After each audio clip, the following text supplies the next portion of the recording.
சட்டமன்ற தேர்தல் தேதி இன்னும் சில நாட்களில் அறிவிக்கப்பட உள்ள நிலையில் தமிழக அரசியல் களத்தில் கூட்டணி தொடர்பான பேச்சுவார்த்தைகள் இன்னும் முழுவீச்சில் நடக்கவில்லை. இந்த நிலையை மாற்றி பாரதிய ஜனதா சில நாட்களில் கூட்டணி குறித்த முடிவெடுக்க முயற்சி எடுக்கிறது. கடந்த நாடாளுமன்ற தேர்தலில் 5க்கும் அதிகமான கட்சிகளுடன் களம் கண்ட பாரதிய ஜனதா வரும் சட்டப்பேரவை தேர்தலில் கூட்டணி அமைக்க திணறி வருகிறது. இந்த நிலையை மாற்ற மத்திய அமைச்சரும் பாரதிய ஜனதா கட்சியின் தமிழக பொறுப்பாளருமான பிரகாஷ் ஜவடேகரின் சென்னை வருகை உதவும் என அக்கட்சி நம்புகிறது.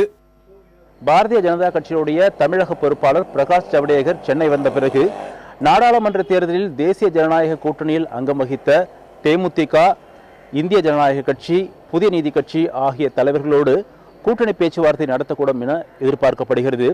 இந்த கூட்டணி பேச்சுவார்த்தை மட்டுமல்லாமல் சட்டமன்ற தேர்தலை எப்படி எதிர்கொள்வது என்பது குறித்து தமிழக பாரதிய ஜனதா கட்சி தலைவர்களோடு ஆலோசனை கூட்டத்திலும் ஈடுபட உள்ளார்.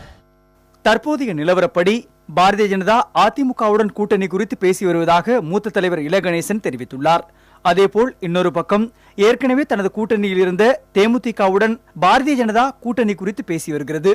மறுபுறம் பாட்டாளி மக்கள் கட்சி உட்பட நாடாளுமன்ற தேர்தலில் அங்கம் வகித்த கூட்டணி கட்சிகள் உறவை புதுப்பிக்கவும் பாரதிய ஜனதா முயற்சி மேற்கொண்டு வருகிறது.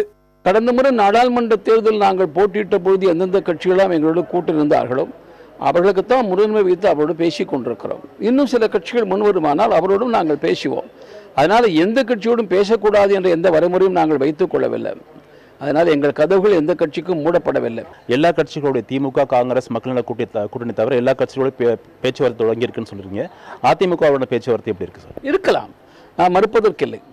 கூட்டணி குறித்து மாநில தலைவர்கள், மேலிட பொறுப்பாளர்கள் என பாரதிய ஜனதா கட்சியினர் பலமுறை தேமுதிக தலைவர் விஜயகாந்தை சந்தித்து பேசியுள்ளனர்.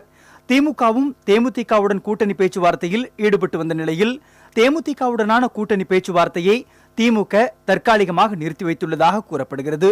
இந்த வாய்ப்பை பயன்படுத்துவதற்காகவே பாரதிய ஜனதாவின் தமிழக பொறுப்பாளர் பிரகாஷ் ஜவடேகர் மூலம் தேமுதிகவுடனான கூட்டணியை உறுதிப்படுத்த முயல்வதாக அரசியல் வட்டாரங்கள் தெரிவிக்கின்றன. தேமுதிகவுடனான கூட்டணி பேச்சுவார்த்தையில் ஆக்கப்பூர்வமான சமிக்கைகள் கிடைத்திருப்பதாகவும் முன்னேற்றம் ஏற்பட்டிருப்பதாகவும் பாரதிய ஜனதா கட்சியினுடைய தமிழக தலைவர்கள் தெரிவித்திருக்கும் இந்த வேளையில் பிரகாஷ் ஜவடேகரனுடைய சென்னை வருகை தேமுதிக கூட்டணியை முடிவு செய்யும் ஒரு முக்கிய நிகழ்வாக அமையும் என்பதே அரசியல் நோக்கர்களின் கருத்தாக இருக்கிறது. புதிய தலைமுறைக்காக ஒளிப்பதிவாளர் சிவகுமாருடன் மணிகண்டன்.